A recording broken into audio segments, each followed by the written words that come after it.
So in April and May especially, I think it's really worth getting these things. This was given to me, the Inspired Greens living lettuce, and it says on the package that it's one head makes 5 side salads, and I do not agree with that, because it's it feeds James and I for one meal.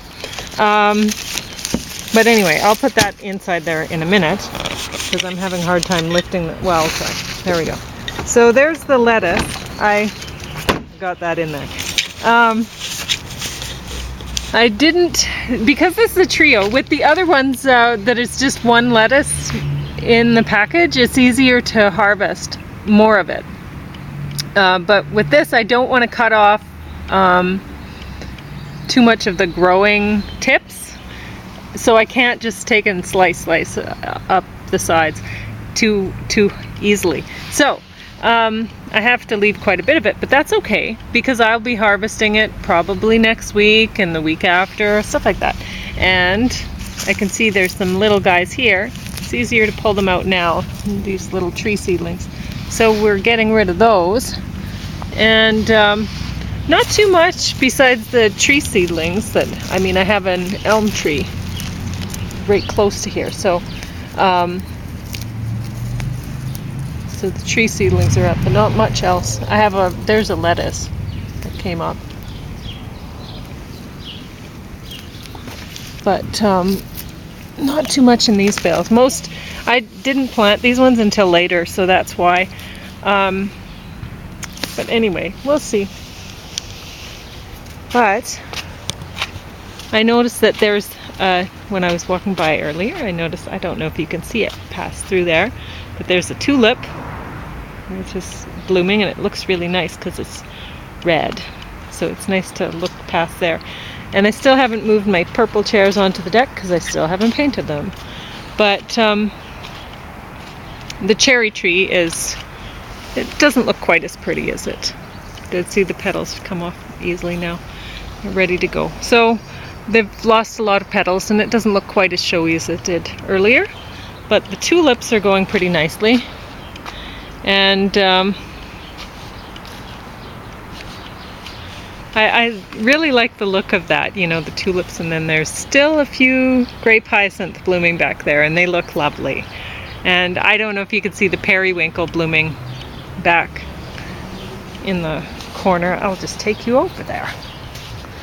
So I did some weeding, but I didn't do that much. I can't do a whole lot at once. And James thinks it's funny because I wear his shoes out as slippers outside.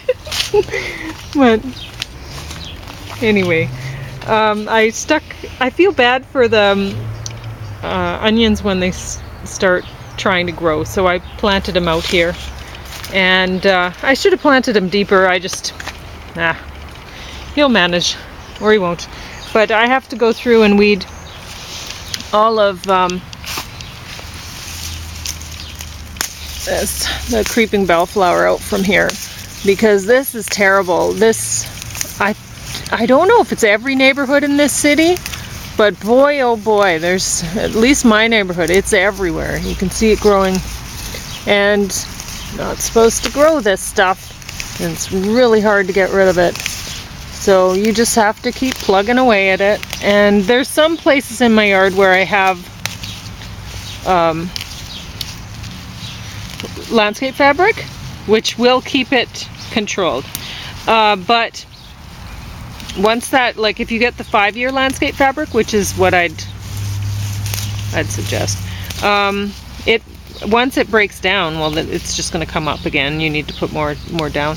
But if you're wanting to do an herb garden where the things are coming up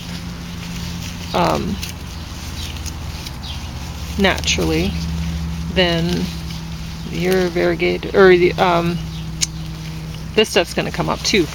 So anyway, so you have to get that creeping bellflower out of there. So I'll put in a little bit of time today doing that, but I just love it. I love, well, not the creeping bellflower, don't love this, but I love the periwinkle. Such a pretty color, and it's so nice, you know, to have a ground cover that's really quite showy like that. Like the leaves stay nice and thick and green when other things are not. So anyway, I don't know if anything else is really blooming around here yet, but my peony looks nice. It's got the buds on, see? So it's ready to come quite soon, and that'll be showy. And that's about it. So that's my garden for today. And I will have to, there's another thing I wanted to mention. So a lot of the time, I remember when I was a gardener, one of the laborers who was working with me, we were leaving this, and she said, well, isn't it a weed? And I was like, well, it's not really a weed. So, but what she was thinking is that it was this. And I've known a lot of people who they come across this plant, and here in this city, because there's so much of this, they think that these are the same plants because they have similar colored flowers. I don't know why, but the leaves are completely different. They couldn't be really more different. This one's pointy, this one's round, this one's edible, this one is completely useless, so it has to go, and it creeps. It's rhizomatous. You dig up the ground, and I've done it a few times where I've gotten so frustrated that I've dug up everything and I've sifted through to get the roots out, because I know it's frustrating. But you can put fabric down and control it with the fabric.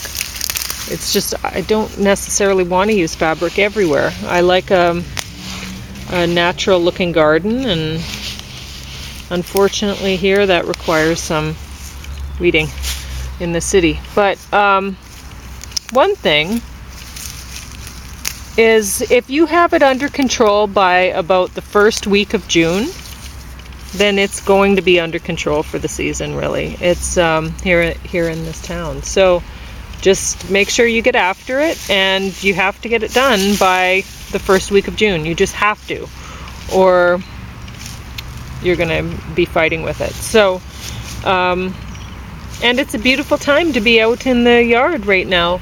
It's perfect. The birds are singing, and it's still nice and cool in the mornings, even though I know it will be bikini weather by this afternoon.